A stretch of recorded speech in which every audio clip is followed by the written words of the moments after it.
Vamos então para o momento certo da mensagem, que é o tema dessa semana, falando sobre as 7 pragas do Apocalipse. Bom dia, meu irmão Sérgio, bom dia, servo de Deus. Bom dia, minha irmã, bom dia a todos. A graça do Senhor permaneça conosco para que nós possamos avançarmos na nossa jornada até Jesus aparecer nas nuvens dos céus. Glória a Não é Deus. fácil, conforme o irmão falou aí, o irmão que passou a lição.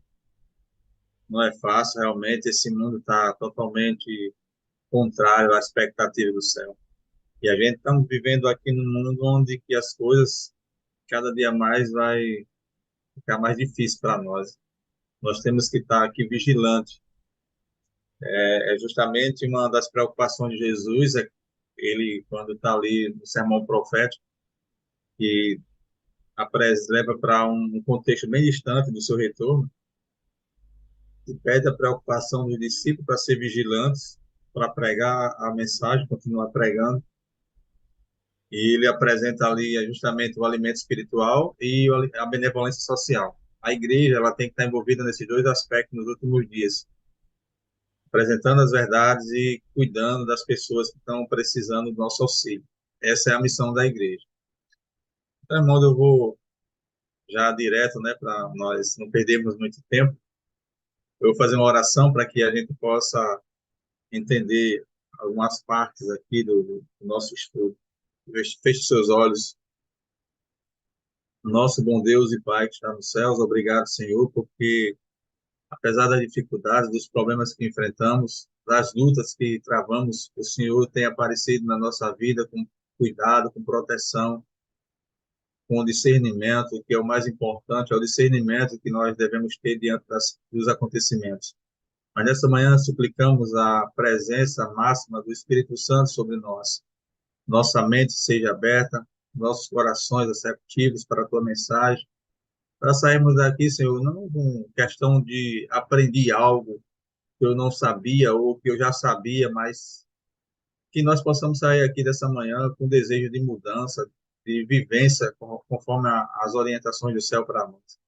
Dá a tua bênção para esse momento, que o Senhor me ilumine mais uma vez, que eu possa ser iluminado pelo Espírito Santo. Que eu venha falar pelos méritos de Jesus. Amém. Muito bem, meu irmão, minhas irmãs, os ouvintes do canal, nós estamos vivendo, nós sabemos que estamos vivendo juízo de investigação e muitas das vezes há um questionamento: por que Jesus não volta logo? Por que Jesus não termina logo o sofrimento, desse mundo e acaba logo com o mal? A gente tem que orientar também que Jesus é misericordioso e ele tem ainda estendido misericórdia para esse mundo. Conforme eu falei ontem, na introdução, as trombetas, elas estão aí acontecendo, sendo tocadas. Isso é misericórdia, porque dá expectativa e esperança para as pessoas que estão aí fora, né? E elas precisam ver que Deus está chamando elas para arrependimento.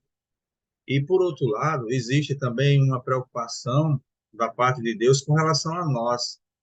Diante da, vamos dizer assim, tardância, né, da demora da volta de Jesus, possa ser que muita gente aqui não vigie mais, adormeça, fique aí despercebido diante dos acontecimentos. Então, assim, é um pouco delicado a extensão da misericórdia e a dormência da igreja. A gente precisa estar ativo na expectativa que isso faz parte do contexto de Deus para salvar ainda as pessoas. Então, o mundo também está sendo abalado, sacudido, mas ainda tem misericórdia de Deus estendida para essas pessoas, para elas fazerem parte do reino de Deus.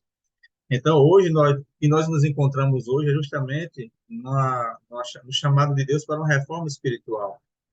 Temos que ter cuidado, porque o fato de estarmos dentro da igreja não quer dizer que as pragas não podem nos atingir. Depende muito de como eu esteja vivendo, de qual o meu relacionamento com Deus. Eu preciso saber disso. Eu preciso entender que também há acontecimentos nesse momento que antecede as pragas apocalípticas. A gente está sendo chamado para uma reforma espiritual, para uma mudança, né, de caráter, uma conduta correspondente ao chamado da igreja e da nosso chamado também. Nós estamos aguardando aqui, de fato, parece que as pessoas ficaram na expectativa só do decreto dominical. Então, não está saindo o decreto dominical, ou algo não está acontecendo para o decreto dominical, e a gente baixa a guarda e passa a viver sem vigilância na nossa vida. E isso é muito perigoso, é justamente o que Satanás está fazendo. Então, vai chegar um momento que os acontecimentos terríveis sobre esse mundo vai chegar a esse mundo. E eu preciso estar preparado para qualquer que seja o evento que apareça logo. Então, essa é o objetivo dos céus, para que eu possa ter uma decisão mais rápida com relação à minha fé, com relação à minha vida espiritual. E eu não posso me deixar ser levado pelos acontecimentos do dia a dia, dos acontecimentos que Satanás tem apresentado e às vezes nos atingido. Eu não posso deixar isso tomar o rumo do meu relacionamento com Deus. Eu preciso ser mais forte. Então, voltando aqui aos capítulos 12 e 13, Deus está apresentando ali para a igreja dele a ira das nações com relação ao remanescente. E no capítulo 11, que é o capítulo, verso 18 e 19, no caso, é o capítulo introdutório desse conflito aqui, do quarto bloco profético, que é o 12, 13 e 14. E Deus sabe de todas as coisas, tudo registrado para os acontecimentos no seu tempo. Então, eu não posso avançar os acontecimentos, tenho que esperar. Então, nessa espera, eu tenho que ser vigilante. Então, assim, o capítulo 15 e 16 do Apocalipse, justamente agora entra a execução divina, sem misericórdia para esse mundo. É muito lamentável o que vai acontecer, né? Com relação ao derramamento das 7 pragas, as 7 taças de pragas do Senhor. Então, isso aí vai ser direcionado aos adoradores da besta, conforme eu falei na introdução, né? Os adoradores da besta vão sofrer as 7 pragas. E não vai ser fácil para essas pessoas.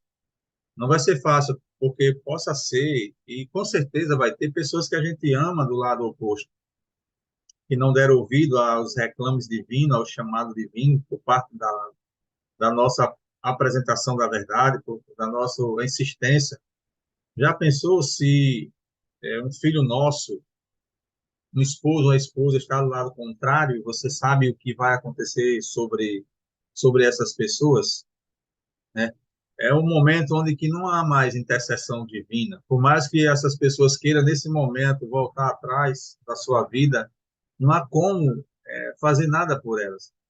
O arrependimento chegou ao fim, Deus não vai mais, não tem mais intercessão. Você viu que eu li um versículo ontem, verso 8 do capítulo 15, o santuário está encheu-se de fumaça na simbologia, dizendo que Cristo já saiu da intercessão, do julgamento, o juízo investigativo terminou, a intercessão de pecados também terminou. Não há como escrever ninguém mais no nome do livro da vida, nem permanecer com aquelas que saíram do livro da vida, ou permanecer agora com os faltosos. Não tem mais como você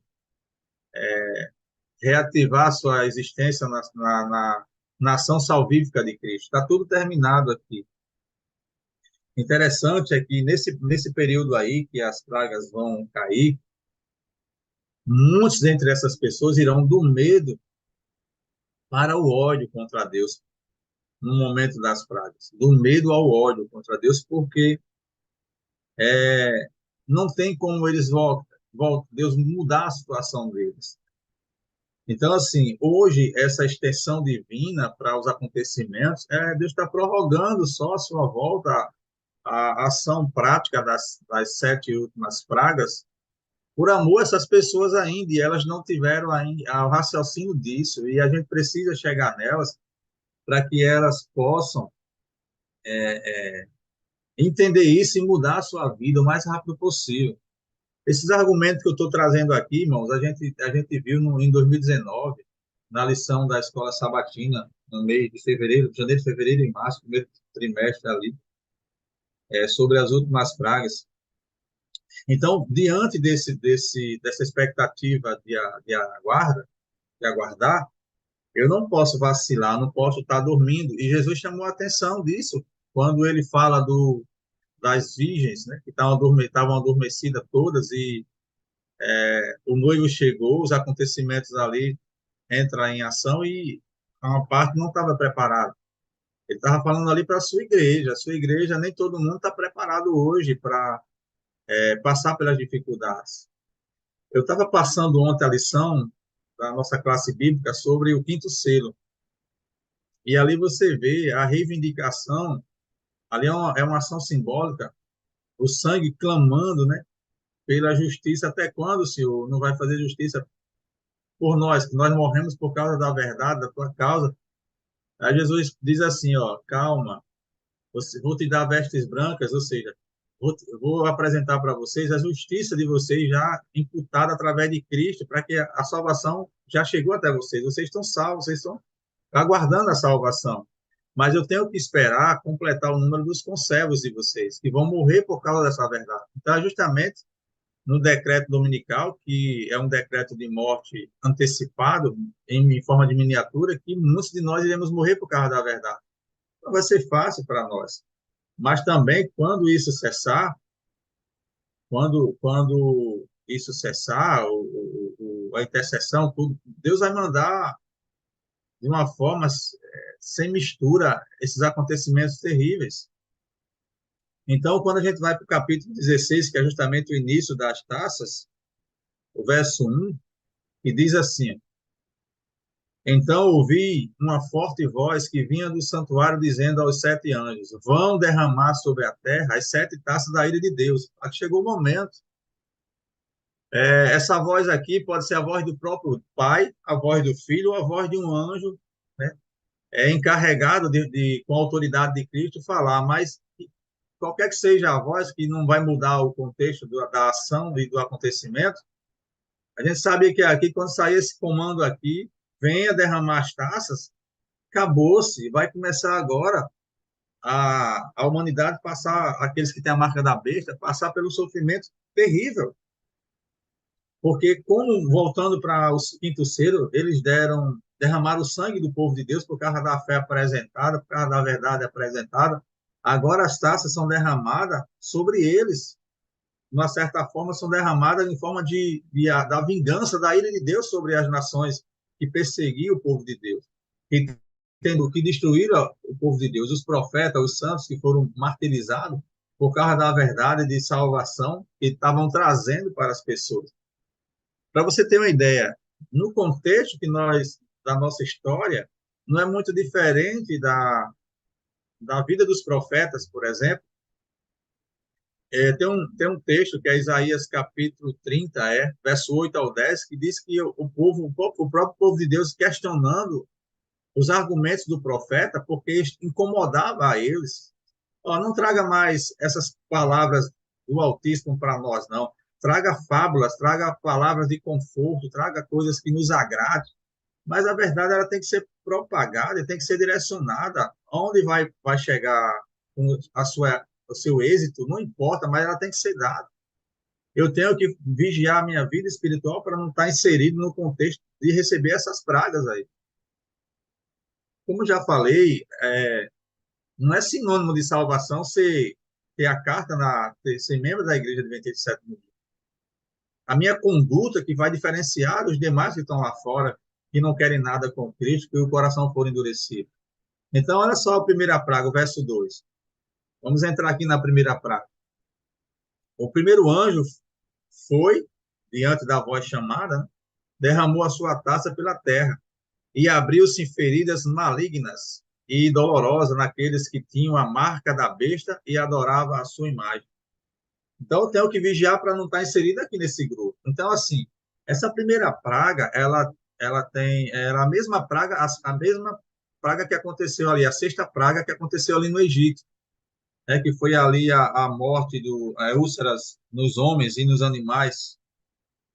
Eu falei ontem para vocês com relação aos deuses, né, das pragas do Egito, e esse Deus é o Deus Tifon, o Deus da saúde, ou seja, Deus vai direto, um confronto direto com o Deus levantado as nações pagãs, né? Principalmente o Egito ali.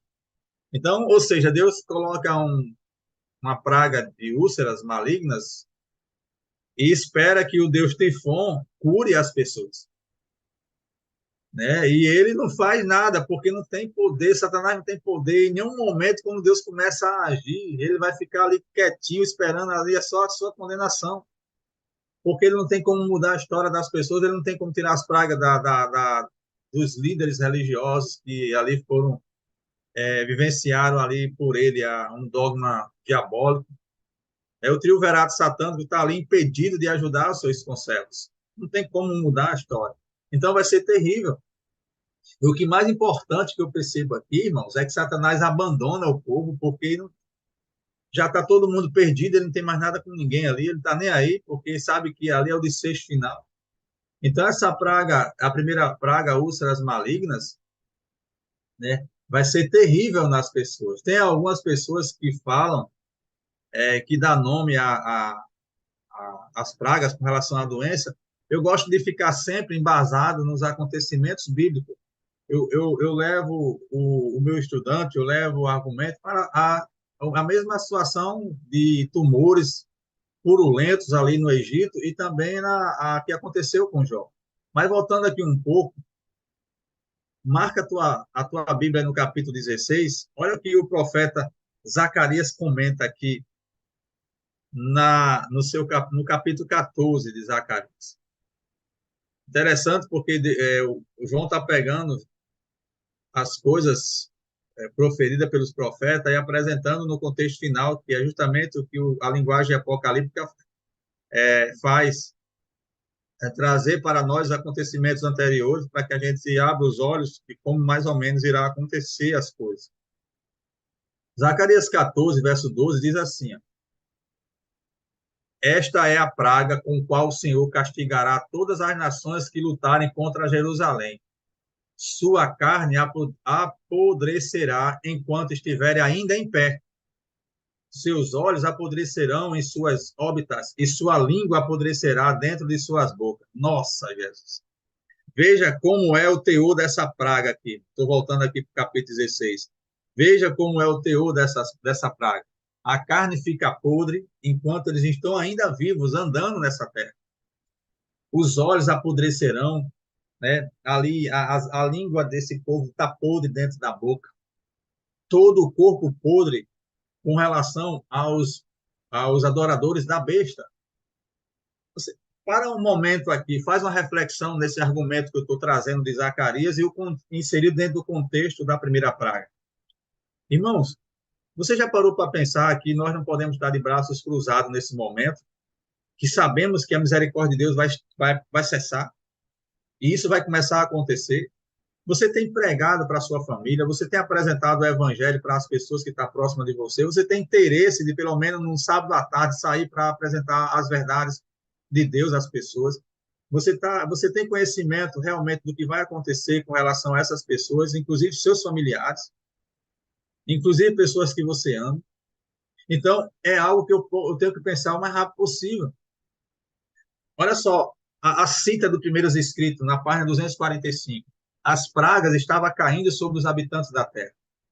Alguns estavam acusando a Deus e amaldiçoando. Outros se precipitavam para o povo de Deus e pediam que lhe ensina como podemos escapar desse juízo aqui.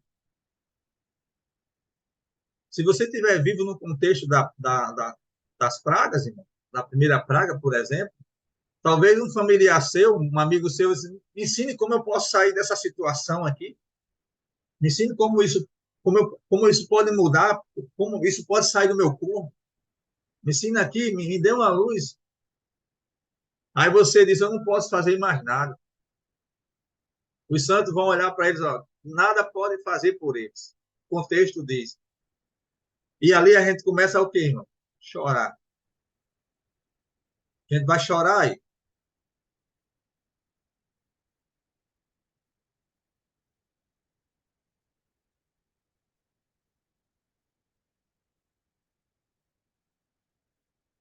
que a gente já tinha dado a última advertência às pessoas, aos nossos familiares, que muitas das vezes endurece o coração.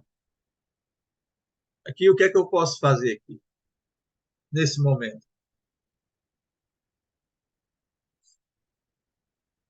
Tem uns que vão dizer que são caboclos com relação à enfermidade, lepra preta, uma espécie de moféa, mas eu fico mais com as bases bíblicas, porque Deus também não é tão severo assim para pegar a praga mais extraordinária que acontece hoje no mundo e colocar nas pessoas. Possa ser que isso aconteça diante da situação de repúdio contra Deus, com a ira contra Deus. Mas eu quero ficar que Deus não precisa também ir ao extremo em castigar os ímpios, porque você não queira não queira receber uma só ferida no seu corpo, irmão, já causa danos e muitos danos.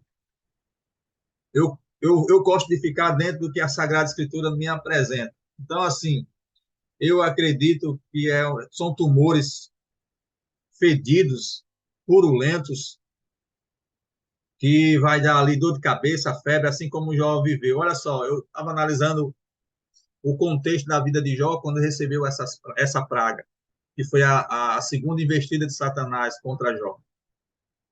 Eu analisei ali as condições de Jó, no capítulo 7, verso 5, fala de úlceras purulentas, ou seja, tumores que aparecem vermelhados, vão ficando pretos e vão ficando ali escorrendo aquela salmoura podre, conforme Zacarias fala. No capítulo 7, verso 14, Jó tinha pesadelo. No capítulo 30, verso 28 ao 30, as feridas no corpo de Jó eram como se fossem crostas e trazia febre para Jó. No capítulo 19, verso 19, apresenta Jó desfigurado da aparência, era totalmente perdendo parte do seu corpo por causa da podridão e a pele caindo ali. Dores de noite e de dia, no capítulo 30, verso 17. Capítulo 19, diante da podridão da língua, como diz Zacarias, no capítulo 14, verso 12, Jó estava com mau hálito. Quem chegou perto de Jó sentia mau hálito. Capítulo 19, verso 17 diz isso. No capítulo 17 e capítulo 19, diz que Jó tinha uma magreza excessiva, claro, desconfigurado. Então, Deus não precisa ir ao extremo para, para apresentar um contexto de miséria total no ser humano, porque já é o suficiente o que está acontecendo aqui na vida das pessoas que estão passando por esse momento.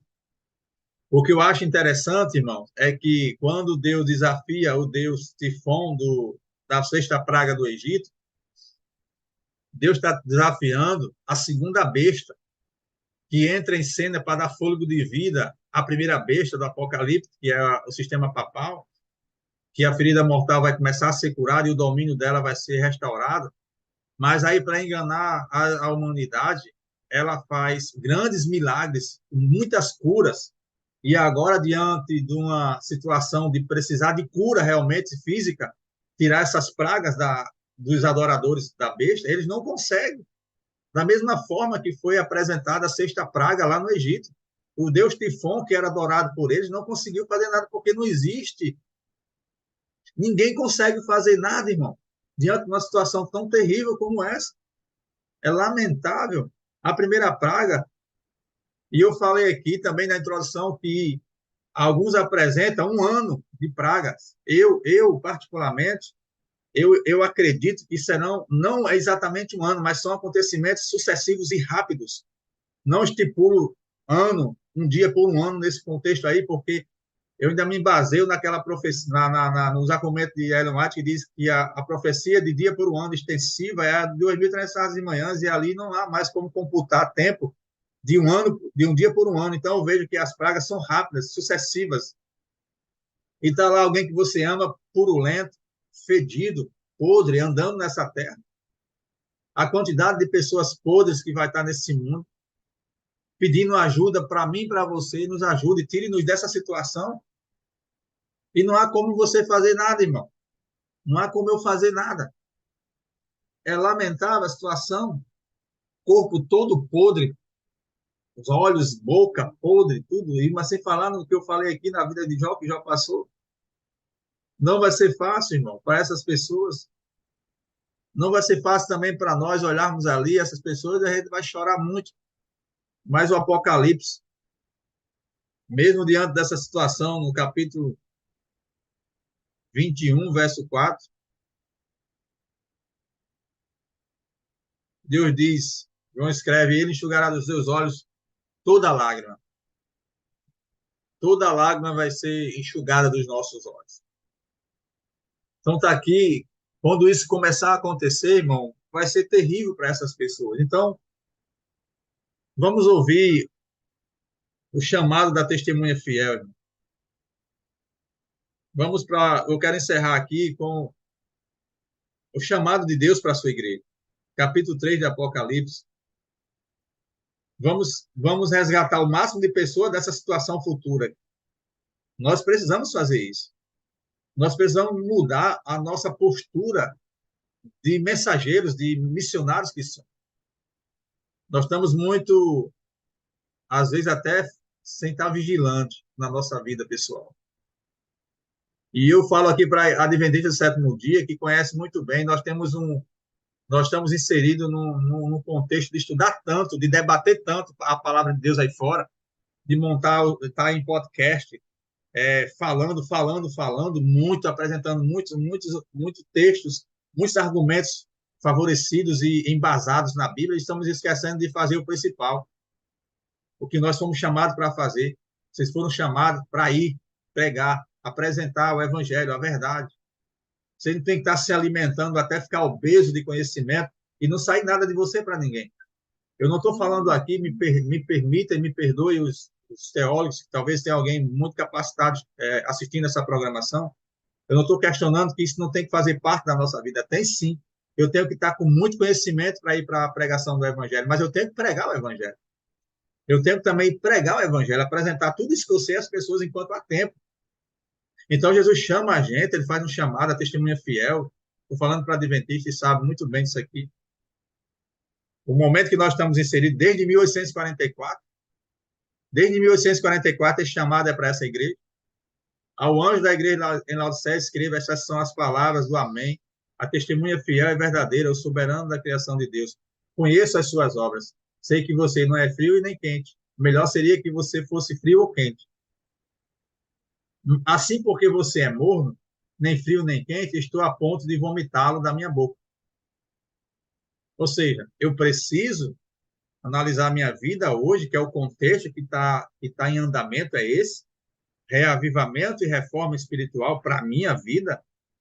Quando eu passo a ser inserido nesse argumento e dar a ouvido a esse conselho, então a igreja vai mudar, o coletivo vai mudar, mas eu não tenho que esperar a igreja mudar para que eu mude, porque eu tenho que mudar. Quando eu mudo, Ciclano, Beltrano vai mudando e assim o coletivo vai avançar.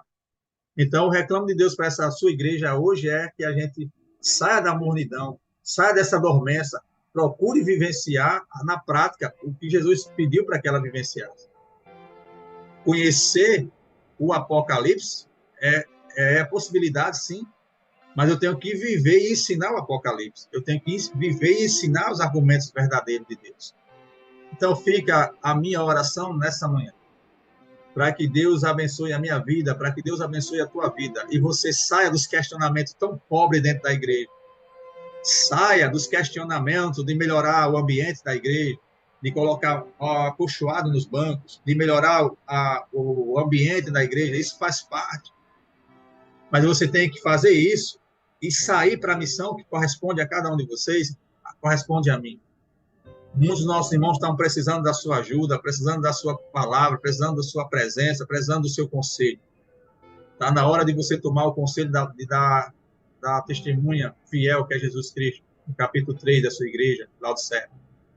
Aí sim nós vamos resgatar o máximo de pessoas possível para o Reino de Deus.